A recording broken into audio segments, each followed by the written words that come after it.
Christianity suppress science? That's a question that I would like to discuss this afternoon. Almost every atheist reminds us the image of Galileo standing in defiance against the Catholic Church. On one side, the priests representing superstition and dogma, and on the other side, Galileo standing for reason and progress. Just 7 months after the publication of Charles Darwin's On the Origin of Species, on June 30, 1860, a debate took place between Thomas Huxley and Bishop Samuel Wilberforce at the Oxford University Museum in Oxford, England. As the arguments heated up, Samuel Wilberforce asked, "Mr. Huxley, was it through your grandfather or grandmother that you claim your descent from monkey?" Huxley retorted, "I would not be ashamed to have a monkey for my ancestor, but would be ashamed to be connected with a man who used his great gifts to obscure the truth." After the debate between Huxley and Wilberforce, Oxford academic Dr. Diane Purkiss said, "The debate was really the first time Christianity had ever been asked to square off against science in a public forum in the whole of its history. Science has been celebrated as a quest for truth against faith, which is depicted as an ideology that obscures the truth." If you listen to new atheists, such as Richard Dawkins or Sam Harris, you would notice how they bemoan Christianity as a suppressive force against science. When President Obama came to power, Charles Bolden, his appointee to NASA, told in an interview with Al Jazeera that President Obama charged him with 3 things: to inspire children to get into science and math, to expand our international relations, and thirdly and most importantly, to engage with more Muslim nations to help them feel good about their historic contributions to science and math and engineering. Here is the President of the United States anxious to use NASA to glorify Islam. When Apollo 8 went into the space in 1968, the astronauts read the book of Genesis using the King James Bible in a global television broadcast. So not long ago, NASA was sending astronauts to read Bible in the outer space. How far have we come? On one hand, we have secular academia that maintains Christianity is a stumbling block to scientific progress. On the other hand, we have politicians who are promoting Islam as a religion of science and enlightenment. Let us see the influence of Christianity on scientific method. Let us go through these maze of opinions and find some historical facts. First, let us define science. What is science? Science is a method utilized in organized efforts to formulate explanations of nature, always subject to modifications and corrections through systematic observations. First, you start with a theory, then using the theory, you make a prediction. Then you design an experiment to test the prediction. You write down all the observations as you perform the experiment. Based on those observations, you create or modify the theory you started with. Science perpetually moves through those cycles: theory, prediction, experiment, observation, theory. Now, don't confuse scientific method with inventions and discoveries. Scientific method was developed by a few Europeans in medieval times. It should not be confused with the intellectual discoveries and innovations that happened throughout history. The Babylonians built beautiful hanging gardens, but they were not scientists. The Greeks built magnificent buildings like Parthenon, but they were not scientists. The Romans built great aqueducts and walls and roads that span over different continents, yet they were not scientists. The Egyptians built engineering marvels like pyramids, yet they were not scientists. The Chinese invented paper, gunpowder, printing and compass, yet they were not scientists. The Mayans made astronomical observations and drew elaborate diagrams on the movement of stars and planets, and they were not scientists. They produced great discoveries and inventions, but their work was not scientific because their observations were without regard for theories, and their theorizing ignored observational tests. Aristotle was one of the most intelligent men ever lived, yet he was not a scientist. Thomas Alva Edison was the fourth most prolific inventor in history. He held US patents, like over 1,000 patents in his name, and he was not a scientist. Wright brothers, Orville Wright and Wilbur Wright, they invented world's first successful airplane, and they were not scientists.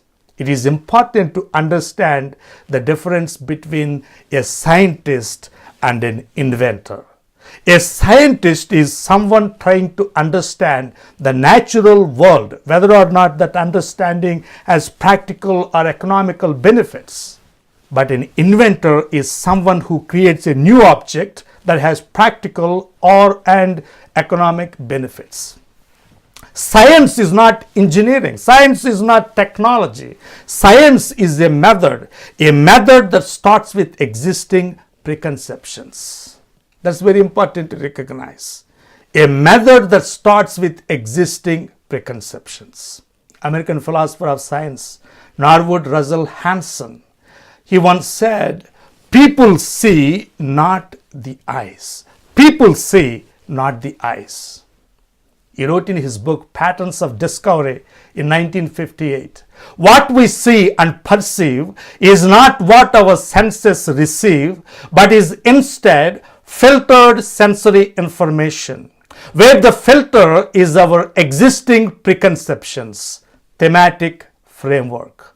All sensory information we absorb goes through a filter. What is that filter? It is our existing preconceptions." What are the existing preconceptions of the founders of modern science? What is the source of their thematic framework? Number one, the idea of progress. The idea of progress. The Eastern religions teach history moves in a cyclical fashion. They don't have an idea of progress. They believe in karma and fate. Christianity, in contrast, teaches a linear view of history. The Bible teaches us that the universe was a willful creation of God. After the sin of Adam came the fall and the curse. But after the fall, God started a mission of redemption. The world as a whole is moving toward the millennial reign of Christ. Christians believe that the best is yet to come. This idea, the idea of progress, is a Christian idea, and it became one of the pillars of modern science. The idea of progress does not make any sense in a universe run by materialistic determinism. If everything is determined, what is progress? Why progress? Why reform? It does not make any sense. The idea of free will matters because the idea of progress makes sense only in Christian theology, where man can reform himself and his surroundings by exercising his free will and choosing the good. We have a philosophical system today called postmodernism. It vilifies the very idea of progress, and it rejects the idea that human history is progressive. Postmodernism started with German philosopher Nietzsche. Nietzsche, in his book Twilight of the Idols, he wrote that we should reject the idea of progress because it is a Christian idea. Let us ignore Nietzsche's indignation for a while. But Nietzsche got it right. The idea of progress was and has been a Christian idea, and that idea played a foundational role at the birth of modern science. Why scientific method did not emerge from Hindu culture or Buddhist culture? Because they held the belief in karma and promote fatalism. The idea of progress is foreign to those belief systems. Number two, the idea of possibility. The idea of possibility. We are part of the nature and surrounded by invisible horizons of nature. What is the nature of the nature? Is it possible to understand the reality of nature through science? You might think that is a simple question. Albert Einstein and Niels Bohr, they were among the greatest physicists ever lived. Einstein and Bohr, they were engaged in a 30-year science war in their quest to answer that one question. Is it possible to understand the reality of nature through science? Einstein said yes, Bohr said no. Both Eastern pantheism and atheistic materialism, they failed to give us assurance that it is possible to understand the reality of nature through science. Hinduism teaches that nature is cloaked in Maya, an illusion. If it is an illusion, how can we ever be certain that you are touching the reality? This universe could be a computer simulation designed to beguile us like a big Matrix movie. Evolutionists believe that we can understand all aspects of nature without reference to a creator. Bill Nye was the host of Disney PBS children's science show, Bill Nye the Science Guy. In his book, Undeniable: Evolution and Science of Creation, he said these words, I quote, "Life in all its forms must contend with the straightforward, inexorable rules of classical physics, of energy and motion. Sure, all of the organisms in our world are a result of the subtle and surprising chemistry that is ultimately a consequence of quantum mechanics and the interaction of particles smaller than atoms. Nevertheless, swimming, flying, pushing roots down through the soil, drifting in the sea are all classical physics effects that are nevertheless every bit as astonishing as wondrous modern discoveries like the Higgs boson or the accelerating expansion of the universe. The laws of classical physics are sufficient to drive all of the convergent evolution and the analogous and homologous structures I have been discussing here. What I find so compelling about evolution, convergent evolution especially, is that it is clearly a fundamental law of nature, like the laws of gravitation, electromagnetism, and the heat transfer that shape our world, and that it is much more personal than those other laws because we are a direct consequence of it. Stranger still, we can understand nature comprehending itself from within. Nature comprehending itself from within. If the founders of modern science thought like Bill Nye the Science Guy, scientific method would not have been born. Evolutionary epistemology cannot give us any confidence that our explorations in nature lead us to understand the reality of nature. American social scientist Donald Campbell once asked, "Cousins to amoeba, how can we be sure? As products of billions of years of random mutations, as products of unintelligent causes, as cousins to amoeba, how can we be ever confident that we are seeing the reality?" Some people argue the Big Bang gave to our galaxy, and our galaxy, after millions of years of evolution, formed human brain. Our brain gave us thinking mind. If enough thinking minds come together and study the nature, we will understand its reality. What's wrong with that argument? It's a logical fallacy called affirming the consequent. Darwinian epistemology would never provide us a solid base to initiate our thinking with certainty. We call Rene Descartes the father of modern philosophy. Descartes, one day he was doubting everything. I doubt the sky, I doubt the trees, I doubt the house, I doubt my table, I doubt my chair, I doubt even my body, I doubt everything. The only thing I am certain about is my thinking. Cogito ergo sum. I think, therefore I am. Why are you certain about even your thinking? Why can't you doubt even your thinking? Descartes said, because my thinking comes from a mind which is created by God. Well, God might have created you with a deceiving mind. After all your thinking and thinking, your mind might be feeding you with false information. Descartes said, I don't think God could give me a deceiving mind because God is a good God. You see how Descartes, the father of modern philosophy and one of the founders of scientific revolution, he tied our rational thinking with the very nature of God. Cartesian dualism, it formed the backbone of modern science. American philosopher Thomas Nagel wrote these words in his book Mind and Cosmos. The great advances in the physical and biological sciences were made possible by excluding the mind from the physical world.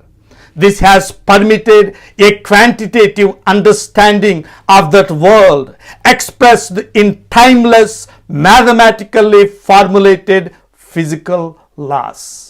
Christianity nurtured a worldview in which men and women came to believe that it was possible to understand the reality of nature because both nature and human mind, they were created by the same God.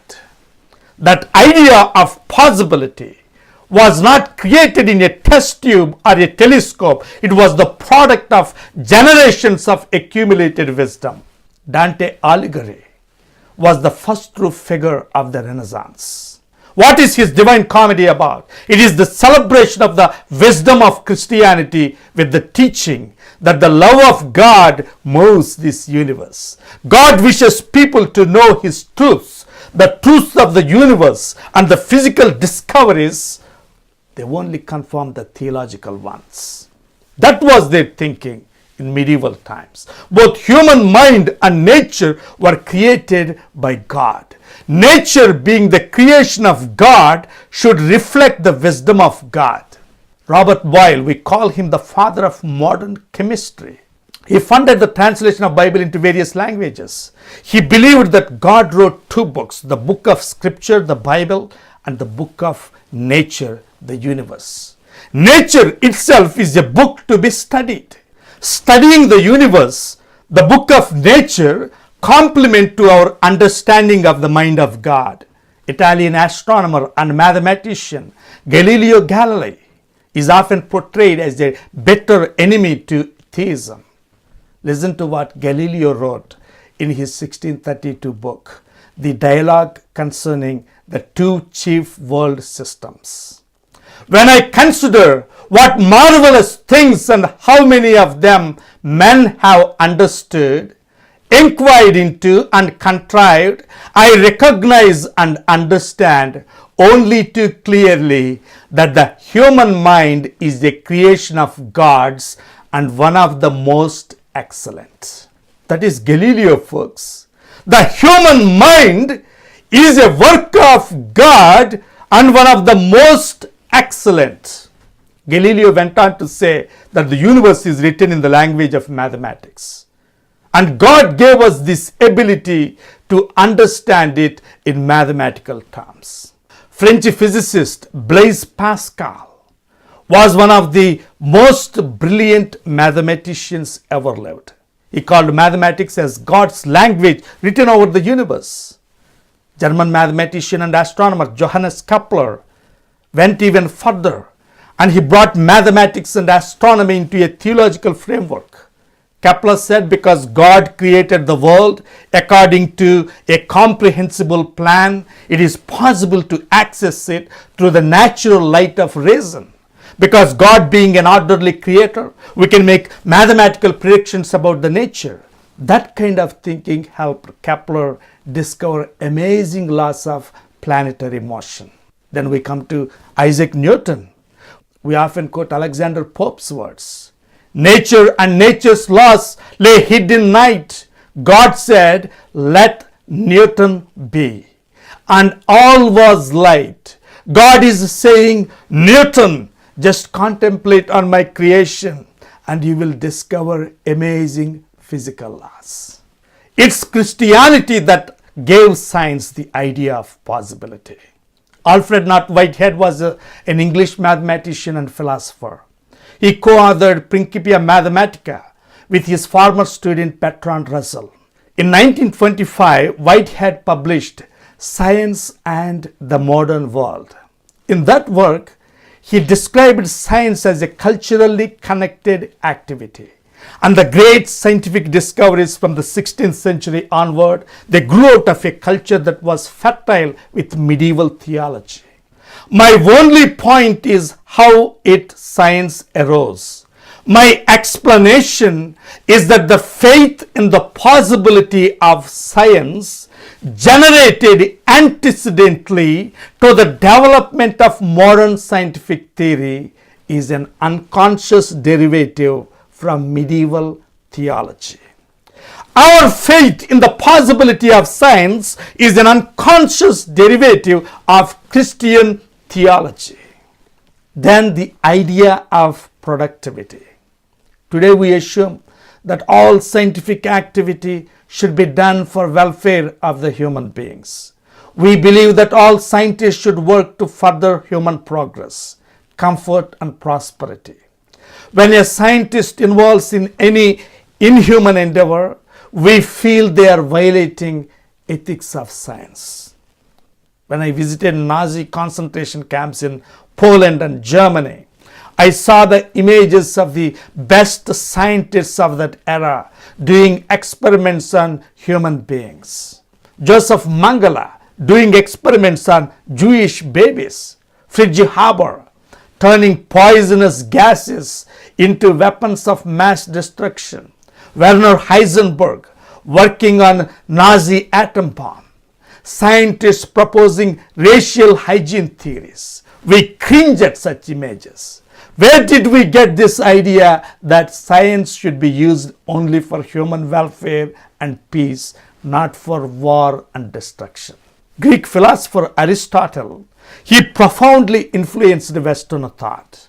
Aristotle's 6 works on logic came to us as organon. During Enlightenment, there was a renewed interest in his works that were brought to West from Constantinople. Aristotle's argumentative method was descending on every system of thought in the West. Francis Bacon was not satisfied with that approach. We remember Francis Bacon as the father of empiricism. He advocated scientific method based on induction. Then he inserted his moral doctrine into his scientific method. Please listen to what he wrote in Novum Organum. The angels aspiring to be like God in power transgressed and fell. I will ascend and be like the Most High. And man aspiring to be like God in knowledge transgressed and fell. He shall be as gods, knowing good and evil. But in aspiring to be like God in goodness or charity, neither man nor angel can or shall transgress. Nay, we are invited to an imitation of it. Love your enemies, do good to those that hate you, pray for those that despitefully use and persecute you, that ye may be the children of your Father which is in heaven. For he maketh his sun to rise upon the good and upon the evil, and sends his rain upon the just and upon the unjust. And thus we conclude this part of moral doctrine relating to the geogrics of the mind. You heard it, folks. Bacon based his philosophy of science on Jesus' commandment of charity. Charity should govern the pursuit and growth and use of knowledge. Francis Bacon demanded that legitimate knowledge of nature is to be pursued with the end of offering benefits and relief to mankind. Bacon laid the foundation of his natural philosophy in his book Valerius Terminus. In this work, Bacon said that charity must guide science. We should do science with Jesus as the model. All Jesus' miracles were for the benefit of the human body, his doctrine for the benefit of the human soul. Then he says, knowledge must be subject to that use for which God hath granted it, which is the benefit and relief of the state and society of man. For otherwise, all knowledge becomes malign and serpentine. Francis Bacon grounded his philosophy of science on Jesus' teachings of charity. He believed that charity provides the legitimate boundaries and legitimate ends to scientific experiments. Is it surprising that Hitler and his scientists who discarded the teachings of Lord Jesus Christ and his charity were doing experiments on human beings? Paraphrasing Jesus, Francis Bacon said, just like a tree is judged by its fruits, science should be judged by its fruits. In contrast to Aristotle's barren arguments about nature, the new scientific method should be judged by its fruits, the fruits of charity. The idea of productivity in science came from Christianity. Did Christianity suppress science? Today we have seen three ideas: the idea of progress, the idea of possibility, and the idea of productivity. These three unique ideas, they started the scientific method. They formed the foundation for scientific revolution. If you have any criticisms or comments on these ideas, please write to me at comments@drpaul.org. That's comments@drpaul.org. Thank you very much.